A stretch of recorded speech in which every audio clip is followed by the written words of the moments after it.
ఓం సమర్థ సద్గురు శ్రీ సాయినాథాయ నమ.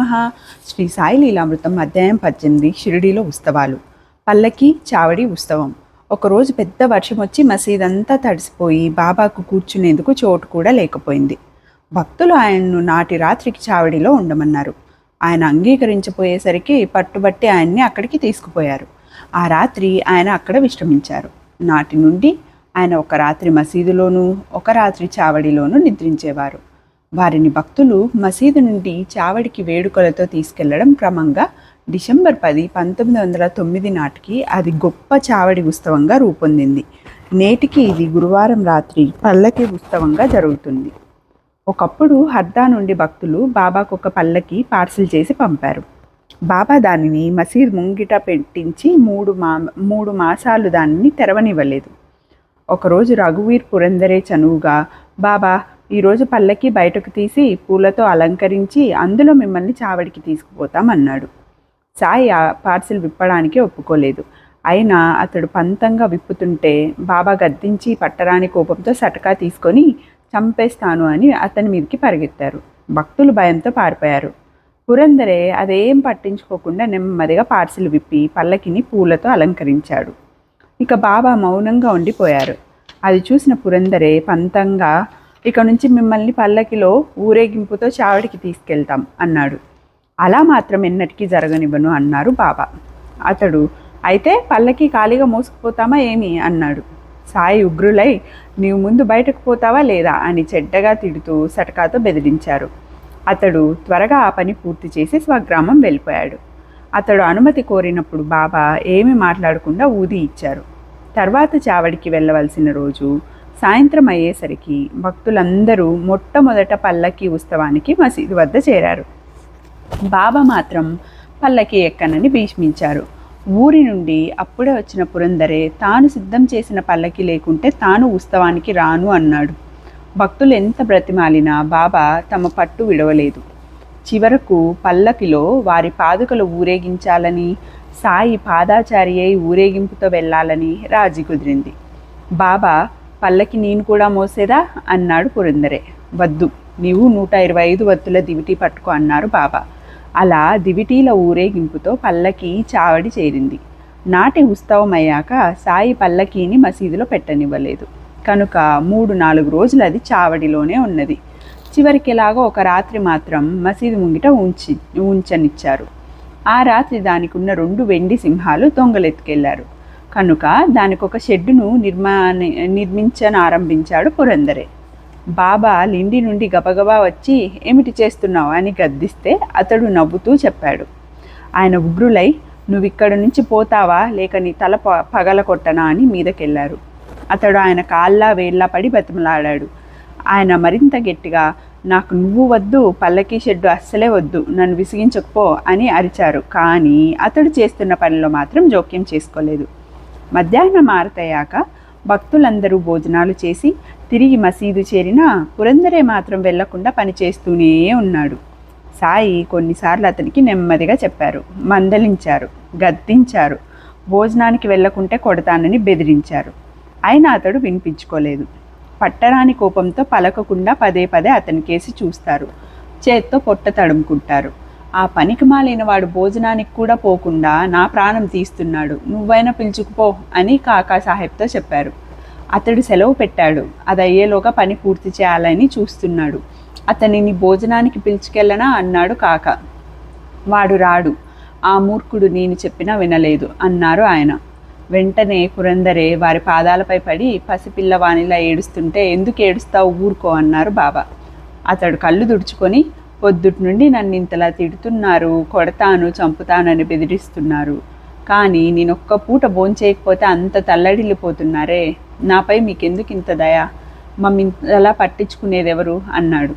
నోర్ముయి, వెళ్ళి భోజనం చేయి, కడుపు మండిపోతుంది అన్నారు బాబా. అతడు 2 అడుగులు వేసి చటుక్కన వెనక్కి తిరిగి, నేను వెళ్తే మీరు ఇదంతా పీకేస్తారు అన్నాడు. బాబా ప్రసన్నులై, నేనేమన్నా రాక్షసున్నా, నేను అలా ఏం చేయనులే అన్నారు. అతడు భోంచేసి వచ్చి సాయంత్రానికల్లా ఆ షెడ్డుకు ఒక తలుపు బిగించాడు.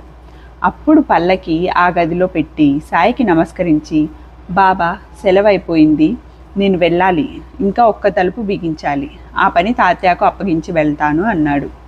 ఆ పని రేపు ఆలోచిస్తాంలే, నువ్వు పోయి విశ్రాంతి తీసుకో అన్నారు బాబా. తెల్లవారగానే అతడు మళ్ళీ సాయిని సెలవు కోరాడు. అక్కడికి వెళ్ళి ఏం చేస్తావు, మనం ప్రారంభించిన పని పూర్తి చేయాలి కానీ ఇంకొకరికి అప్పగించకూడదు, వీలైనంత తరచుగా షిరిడి వస్తుండాలి అన్నారు బాబా. మీరు సంకల్పిస్తేనే రాగలమన్నాడు పురందరే. షిరిడీకి నేను అందరినీ పిలుస్తాను, కానీ రావడానికి అందరూ సిద్ధంగా ఉండరు, పని పూర్తి చేసి కాకడ ఆరతయ్యాక వెళ్ళు అన్నారు. పురందరే మర్నాడు వెళ్ళాడు. అప్పటి నుండి చావటి ఉత్సవం పల్లకి ఉత్సవంగా మారింది. ఆ ఉత్సవానికి ముందే భక్తులంతా మసీదు ముంగిట చేరి తాళాలు, చిడతలు మొదలైన వాద్యాలతో భజన చేసేవారు. ఇంతలో అబ్దుల్లా, రాధాకృష్ణ ఈ ఇద్దరు బాబా తిరిగే వీధులన్నీ శుభ్రం చేసి నీళ్లు చల్లి ముగ్గులేసి మసీదు నుంచి చావడి దాకా బాట మీద గుడ్డలు పరిచేవారు. వెనక చిన్న రథము, కుడివైపున తులసి కోట, ఎదుట సాయి, భక్త బృందమంతా మధ్యలో ఉండేవారు. కొందరు మసీదు గేటు వద్ద దివిటీలు సిద్ధం చేస్తుంటే కొందరు పల్లకిని అలంకరించేవారు. కొందరు దండాలు ధరించి సద్గురు సాయినాథ్ మహారాజ్కి జై అని కేకలేస్తుండేవారు. మసీదంతా దీపాలతోనూ తోరణాలతోనూ కలకలలాడుతుండేది. దాని ఎదుట ముంగిట్లో చక్కగా అలంకరించిన శ్యామకర్ణ అనే గుర్రం నిలబడేది. అప్పుడు తాత్య వచ్చి బాబాను సిద్ధంగా ఉండమని చెప్పేవాడు. తర్వాత అతడు సమయానికి వచ్చి చంకలో చెయ్యి వేసి సాయిని లేవదీశాక అప్పుడు సాయి నెమ్మదిగా నిలబడి తమ చంకలో సట్కా, చేతిలో చిలుం గొట్టం, పొగాకు తీసుకొని భుజానికి ఒక పాత గుడ్డ వేసుకునేవారు. ఆయన అడుగు ముందు వేసే సమయానికి తాత్య ఒక బంగారు జరీ శాల్వా ఆయన భుజాలపై కప్పేవాడు. అప్పుడు ఆయన అడుగు ముందుకు వేసి కుడి కాలుతో దున్నిలో కట్టెలు సర్ది కుడి చేతితో అక్కడున్న దీపం మార్పి బయలుదేరేవారు. వెంటనే భక్తులు ఎంతో ఉత్సాహంగా మేళతాళాలు మ్రోగించేవారు. వివిధ కాంతులు చిమ్మే టపాసులు పేలుస్తూ మేళతాళాలతో అందరూ ముందుకు సాగేవారు. కొందరు ఆవేశంతో నృత్యం చేసేవారు, కొందరు జెండాలు, ధ్వజాలు మోసేవారు. సాయి మసీదు మెట్లకు రాగానే వంది మాగదులు ఎలుగెత్తి జై కొట్టేవారు. భక్తులు చామరాలతో వీస్తూ బాబాను ముందుకు నడిపించేవారు. తాత్య ఒక చేత్తో లాంతరు, మరొక చేత్తో బాబా ఎడమ చెయ్యి పట్టుకునేవాడు. కుడి చెయ్యి మహల్సాపతి పట్టుకొని తర్వాత విడిచి సాయి దుస్తుల అంచులు పట్టుకొని నడిచేవాడు. జోగ్ ఆయనకు ఛత్రం పట్టేవాడు. ఆయన ముందు శ్యామకర్ణ, వెనక భక్తులు, సేవకులు, వాద్యగాళ్ళు నడిచేవారు. నామ సంకీర్తనం, వాద్యాలు, జయకారాలు మిన్నుమూడుతుంటే ఊరేగింపు నెమ్మదిగా మసీదు మలుపు చేరేది. అక్కడ సాయి చావిడి వైపు తిరిగి నిలిచినప్పుడు ఆయన రూపం దివ్యంగా ఉండేది. ఆయన ఏకాగ్ర మనసులై ఎవరినో మనసుతో పిలుస్తున్నట్టు కనిపించేవారు. తమ కుడి చేయి కిందికి పైకి ఊపి వింతైన భంగిమలు చేసేవారు.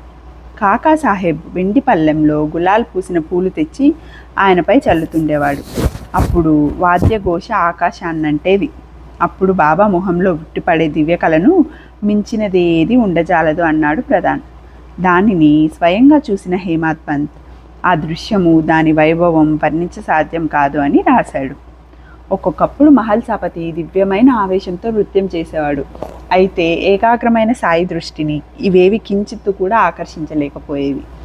దివ్యమైన ఆ ఉత్సవాన్ని చూడడానికి ఎందరెందరో గుమికూడేవారు. సాయి చాలా నెమ్మదిగా నడిచేవారు. అలా ఊరేగింపు చావడి చేరేది. ఆ రోజులు గడిచిపోయాయి. ఇప్పుడు కానీ ఇక ముందు కానీ అలాంటి ఉత్సవం ఎవ్వరూ చూడలేరు. అయినా దానిని స్మరించి మనం కొంతవరకు తృప్తి పొందవచ్చు అంటాడు హేమాద్ పంత్. అంతకుముందే చావడి కప్పును తెల్లగుడ్డతో అలంకరించేవారు. చుట్టూ రంగురంగుల దీపాలు, అద్దాలు అమర్చేవారు. ముందుగా తాత్య వెళ్ళి బాబాకు ఆసనం, ఆనుకోవడానికి చెక్క అమర్చి సాయిని కూర్చోపెట్టి అందమైన కోటు తొడిగేవాడు. భక్తులు చక్కని కుచ్చు కిరీటము, పూలమాలలు, ఆభరణాలతో ఆయనను అలంకరించి వారి నుదుట కస్తూరి చందనాలతో నిలువు గీతలు గీసి చుక్క పెట్టి బాబాను తనివి తీరా చూసి ఆనందించేవారు. ఆయన ఏ క్షణాన కోపం వచ్చి వాటిని పారేస్తారోనన్న భయంతో కొందరు తాము తెచ్చిన తలగుడ్డలు, కిరీటము ఆయన తలపై పెట్టక ఆ పైగా పట్టుకునేవారు. సాయి ప్రేమతో వారి భావానికి తల ఉగ్గేవారు. ఆ అలంకారంలో ఆయన ఎంతో అందంగా ఉండేవారు. అప్పుడు నిమోన్కర్ బాబాకు ఛత్రం పట్టేవాడు. భక్తులు ఒక వంక చామరాలతో వీస్తుంటే శ్యామ చిలింలో నిప్పేసి తాత్యాకిచ్చేవాడు. అతడు అది రాజుకునేలా చేసి సాయికిచ్చేవాడు. ఆయన పొగ పీల్చి మహల్సాపతికి, మిగిలిన భక్తులకు అందించేవారు. ఆ చిలిం గురించి హేమాద్ పంత్ ఇలా రాశాడు: అచేతనమైన ఆ చిలిం ధన్యమైంది. మొదట అదెంతో కఠోర తపస్సు చేసింది. కుమ్మరి దానిని మట్టిగా కాళ్ళ కింద తొక్కి గొట్టం చేసి ఎండపెడతాడు. తర్వాత నిప్పుల్లో కాలుస్తాడు. అప్పుడే దానికి సాయి స్పర్శ, పెదవుల స్పర్శ లభించేది. ఇలాంటి సందర్భాల్లో కూడా సాయికి ఒక్కొక్కప్పుడు కోపావేశం తొంగి చూసేది. ఫిబ్రవరి 26, 1912 చావడి ఉత్సవానికి మసీదుపై దీపాలు పెట్టడానికి పైకెక్కిన వాళ్లను ఆయన తిట్టారు. ఊరేగింపు బయలుదేరగానే శ్రీమతి జోగ్పై సట్కా విసిరారు. చావడిలో ఆరతి కాగానే కోపంతో జోగ్ చేతులు పట్టుకొని ఆరతి ఎందుకు ఇచ్చావు అని గద్దించారు. బాలాశింపి, త్రయంబకులు అవి ఆశీస్సులని తలచి సాయికి సాష్టాంగ నమస్కారం చేశారు. ఉత్సవం అయ్యాక భక్తులు సాయి మెడలో మాలలు వేసి ఆయనకు పూల గుత్తులు సమర్పించేవారు. చివరకు జోగ్ మంగళవాద్యాలతో సేజారతి చేశాక ఒక్కొక్కరే సాయి వద్ద సెలవు తీసుకొని ఇళ్లకు వెళ్ళేవారు. అప్పుడు బాబా ప్రేమగా, నన్ను కనిపెట్టి ఉండు, రాత్రి వచ్చి నన్ను విచారించి వెళ్ళు అని తాత్యాత అనేవారు. అందరూ వెళ్ళాక భక్తులు ఇచ్చిన గుడ్డలు స్వయంగా పరుచుకొని సాయి విశ్రమించేవారు. రోజు విడిచి రోజు సాయి చావడిలో నిద్రించనారంభించాక భక్తులు దానికి తగిన మార్పులు చేశారు. అన్నా చించనీకర్ దంపతులు ఎంతో కాలం షిరిడీలో ఉండి బాబాను సేవించారు. అతనికి 50 సంవత్సరాలు దాటిన సంతానం కలగలేదు. ఒకనాడు శ్యామ, బాబా నీవెందరి కోరికలో తీరుస్తున్నావు, కానీ మీరు ఇంతగా సేవిస్తున్న ఒక బిడ్డను కూడా ప్రసాదించవేమి అన్నాడు. ఆయన నవ్వి, నన్ను నిజంగా కోరితే ఎప్పుడైనా తీర్చకుండా ఉన్నానా? ఏమి తెలియని వాళ్ళ మాట్లాడతావేం? వారేమీ అడగలేదు. వీరికి కొడుకును ప్రసాదించిన ఒక్క తరం కంటే వీరి వంశం నిలవదు. అంతకంటే కలకాలం కొనసాగే వంశ ప్రతిష్ట ప్రసాదిస్తాను అన్నారు. ఆయన భావం ఎవ్వరికీ అర్థం కాలేదు. అప్పట్లో అన్నాకు ఒక కోర్టు వాద్యం 3 సంవత్సరాలు నడిచింది. దానిని గురించి ఎప్పుడు అడిగినా అల్లా మేలు చేస్తాడు అనేవారు సాయి. ఒకరోజు అతడు ఆ వాద్యంలో ఓడిపోయినట్లు ఎవరో జాబు రాశారు. అది తీసుకొని దీక్షిత్ అన్న కోపంతో మసీదు చేరగానే సాయి ఉగ్రులై, ఈ ముసలాడికి నా మీద నమ్మకం లేదు, ఆ ఉత్తరం అవతల పారేయండి అని కసిరారు. కొద్ది నెలల తర్వాత కోర్టు వారు అన్నాకు అనుకూలంగా 1800కు డిగ్రీ చేశారు. ఆ భక్తులిద్దరూ సంతోషంతో బాబా వద్దకొచ్చి ఆ పైకమంతా దక్షిణగా వారిని తీసుకోమన్నారు. ఆయన నవ్వి, అది నేనేం చేసుకుంటాను, నాకు ఇల్లా కుటుంబమా, నీవే తీసుకో అన్నారు. చివరకు సాయికి ఆశ్రయమైన చావడి మరమ్మత్తుకు ఆ పైకం వినియోగించారు. అందుకే అక్కడ లక్ష్మీబాయి దామోదర్ బాబరే అని ఆ దంపతుల పేర్లు ఉంచారు. నిత్య హారతులు. ప్రతిరోజు ఉదయం 5 గంటల ప్రాంతంలో భక్తులందరూ ఛత్రచామరాలు, దండాలు తీసుకొని ఆరతికి మసీదు చేరేవారు. ఒకరు బాబా పక్కన నిలిచి ఛత్రం పడితే ఒకరు చామరంతో వీస్తుండేవారు. అప్పుడు మేగుడు అంతా సిద్ధం చేసి బాబాకు ఆరతి ఇచ్చేవాడు. వెంటనే భక్తులందరూ శ్రీ సచ్చిదానంద సద్గురు సాయినాథ్ మహారాజ్ కీ జై అని ఎలుగెత్తి చాటి తాళాలు చేతులు తడుతూ ఆరతి పాడేవారు. ఆరతి తమ ఎదుట తిరగకుండా ఛత్రచామరాలు పట్టిన వారు దూరంగా ఒదిగి నిలిచేవారు. తర్వాత ఒక్కొక్కరే సాయికి నమస్కరించి ఊది తీసుకొని కాలకృత్యాలకు వెళ్ళేవారు. కొద్దిమంది బాబా సన్నిధిలో కూర్చునేవారు. ఇలా రోజుకు 4 ఆరతులు జరిగేవి. మేకుడు జీవించి ఉన్నంతకాలం అతడే ఆరతిచ్చేవాడు. తర్వాత బాపు సాహెబ్ జోగ్ ఆ కార్యక్రమాన్ని స్వీకరించాడు. ఇవి నేటికి ఇలానే జరుగుతున్నాయి. లెండి యాత్ర. రోజు ఉదయం 8:30 ప్రాంతంలో సాయి లెండికి వెళ్ళి వచ్చేవారు.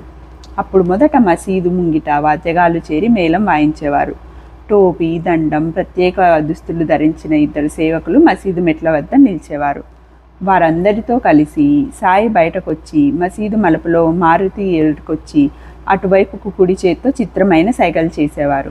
తర్వాత 4 దిక్కుల వైపు తిరిగి తీక్షణంగా చూస్తూ అవే సైగలు చేసేవారు. తర్వాత గురుస్థానం దగ్గరున్న వీధుల కూడలిలో నిలిచి అచ్చటి వేప చెట్టు వైపుకు చూస్తూ తమ గురుస్థానానికి శ్రద్ధాంజలి చెప్పుకుంటున్నట్లు సైగలు చేసేవారు. తరువాత మిగిలిన 3 దిక్కుల వైపుకు అలానే సైగలు చేసేవారు. వాడాలోని వారు, అప్పుడే షిరిడీ చేరిన భక్తులు వారిని అక్కడ దర్శించి నమస్కరించుకునేవారు. తర్వాత ఆయన దక్షిణంగా ఉన్న వీధుల కూడలిలో నిలిచి సైగలు చేసేవారు. ఇప్పుడు అక్కడ గుర్తుగా గూటిలో సాయి పాదుకలు ప్రతిష్ఠించారు. అక్కడ పిలాజీ గురవి ఇల్లు మాత్రమే ఉండేది. అక్కడి నుండి లెండి కనిపించేది. ఒకరోజు ఆ సమయంలో లెండిలోని ఒక చెట్టును ప్రభుత్వ కూలీలు నరుకుతున్నారు. అది చూసి గురవు కుమారునితో సాయి, ఆ చెట్టు నరకవద్దని చెప్పు, దానికి ప్రాణం ఉంటుంది అన్నారు. ఆ యువకుడు, వారు మనం చెప్తే వింటారా అన్నాడు. క్షణంలో బాబాకు కోపం వచ్చి, వెధవా, నీకెంత తెలివి పెరిగిందిరా అని అతన్ని పక్కనే చూస్తూ ఊరుకున్న బూటి, జోగ్, ఫస్లేలను కూడా కొట్టారు. కానీ మరుక్షణమే శాంతించారు. తర్వాత ఆయన దక్షిణంగా ఇప్పుడు విఠలుని మందిరం ఉన్న చోట ఆ ఇంటి గోడను ఆనుకొని నిలిచేవారు. భక్తులు ఆయనకు మరలా నమస్కరించుకున్నాక ఇంకా దక్షిణంగా చౌరస్తాలో నిలిచి అన్ని దిక్కుల వైపు సైకిల్ చేసేవారు. అక్కడి నుండి పడమరగా ఇప్పుడు కానిఫ్నాథ్ మందిరం ఉన్న చోట రహదారి పక్కనే నిలిచి మొదట ఖండోబా వైపు, తర్వాత మిగిలిన దిక్కుల వైపు తిరిగి సైగలు చేసేవారు. అక్కడి నుండి ఉత్తరంగా రహదారి పక్కనే నడిచి లెండికి చేరేవారు. అందులోకి దక్షిణంగా ఉండిన చిన్న బాటన సాయి, అబ్దుల్లా లెండిలోకి ప్రవేశించేవారు. మిగిలిన వారు తూర్పుగా ఉన్న బాట వద్ద వేచి ఉండేవారు. సాయి ఆ తోపులో నిత్య కృత్యాలు తీర్చుకునేవారు. మానవ శ్రేయస్సు కోసం సాయి నిత్యము అక్కడ సల్పిన కృషికి ఆ చెట్లు, ఆయన స్థాపించిన శాశ్వతమైన జ్ఞాన జ్యోతికి ఆనంద దీపము సంకేతాలుగా నిలిచాయి. అక్కడ నిత్యకృత్యాలు తీర్చుకున్నాక సాయి వచ్చిన దారినే తిరిగొచ్చేవారు, కానీ తూర్పుగా దగ్గరి దారిన మసీదుకు వచ్చేవారు కాదు. జీవుల శరీరంలో శ్వాస ప్రకృతిలోని మానవతా ధర్మాలలాగా సాయి కూడా తమ పంతాను ఎన్నడూ మార్చేవారు కాదు. షిరిడీలో మనం ఎప్పుడు నడిచినా ఆ బాటలోని ప్రతి ఇసుక రేణువు సుమారు 60 సంవత్సరాలు సాయి సంచారంతో పవిత్రమైనదని గుర్తుంచుకోవాలి. ఊరుసు శ్రీరామనవమి. షిరిడీలో జరిగే పండుగలన్నిటిలో మత సామరస్యమే సాయి సంకల్పం కనుక షిరిడీలో శ్రీరామనవమి జరపాలని హిందువులకు, ఉరుసు జరపాలని ముస్లింలకు స్ఫూర్తించింది. కోపర్గావ్లో సర్కిల్ ఇన్స్పెక్టర్గా పనిచేసిన గోపాలరావు గుండుకు 3 వివాహాలు చేసుకున్న, దాము అన్నకు 2 వివాహాలు చేసుకున్న బిడ్డలు కలగలేదు. చివరకు సాయి ఆశీస్సులతో వారికి సంతానం కలిగింది. అందువలన వీరు 1897లో సాయి సన్నిధిలో ఉరుసు జరపాలనుకున్నారు. కానీ ఆ గ్రామాధికారి అడ్డు చెప్పడం వలన ప్రభుత్వం ఒప్పుకోలేదు. కానీ చివరకు సాయి దయతో అనుమతించింది. నాడు శ్రీరామనవమి కూడా అయింది. ఆ ఉత్సవానికి ఎందరో జనం వస్తారు. ఆ ఊరిలో ఒక బావి ఎండిపోయింది. 2వ దానిలోవి ఉప్పు నీరు. అప్పుడు బాబా ఆ బావిలో పూలు వేశారు. అప్పటి నుండి అది మంచినీరైంది. పక్క గ్రామాల నుండి కూడా నీరు సరఫరా చేశారు. ఊళ్ళో ఎన్నో దుకాణాలు వెలిశాయి. ఆ ముందు రోజు రాధాకృష్ణ ఆయి మసీదు కడిగి మసీదు బారిన గోడలు శుభ్రం చేసేది. సాయి మసీదులో ఉంటే చెయ్యనివ్వరు అని ఆయన చావడికి వెళ్ళిన రాత్రి ఆమె ఆ పనులు చేసేది. ఉరుసుకు దాము అన్న నిమోన్కర్లు, 2 జెండాలు, అమీల్ శక్కర్లాల్ చందనము సమర్పించేవారు. ఆ గంధం ఒక పళ్ళెంలో ఉంచి జెండాలతో పాటు మేళ తాళాలతో ఊరేగించి చివరకు ఆ గంధం మసీదులో గోడల మీద చేతులతో అద్దేవారు. జెండాలు మసీదుకు 2 వైపులా కట్టేవారు. ఉత్సవం ఏర్పాట్లన్నీ తాత్య చూస్తే భక్తుల అవసరాలు రాధాకృష్ణ ఆయి చూసుకునేది. భారీ ఎత్తున అన్నదానం కూడా ప్రతి సంవత్సరము జరిగేది. భీష్మ అనే భక్తునికి 1911లో శ్రీరామనవమి కూడా జరపాలని తోచి సాయిని కోరితే ఆయన సమ్మతించారు. సంత్వాడ అంటే సొంటి, పటిక, బెల్లం పొడి ప్రసాదం. అది రాధాకృష్ణ ఆయి తయారు చేసేది. మసీద్ అంతా పచ్చని తోరణాలు కట్టారు. రామజననం సందర్భంగా రాధాకృష్ణ ఆయి మసీదులో ఒక ఊయల కట్టింది. భీష్ముడు కీర్తనకారుడిగా నిలిచాడు. భీష్ముని కీర్తనకంతా సిద్ధమవగానే సాయి కాకా మహాజనితో, ఏమిటి హంగామా అన్నారు. రామనవమి సంగతి చెప్పగానే నింబారు వద్దనున్న ఒక పూలమాల హార్మోనియం వాయించనున్న కాకా మహాజని మెడలోను, మరొకటి భీష్ముని మెడలోను వేయించారు. కీర్తన దిగ్విజయంగా ముగిసింది.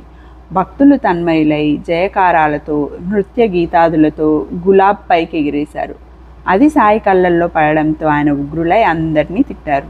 ఎటు వాళ్ళు అటు పారిపోగా కొద్దిమంది మాత్రం ఆ తిట్లను ఆశిష్యులుగా స్వీకరించారు.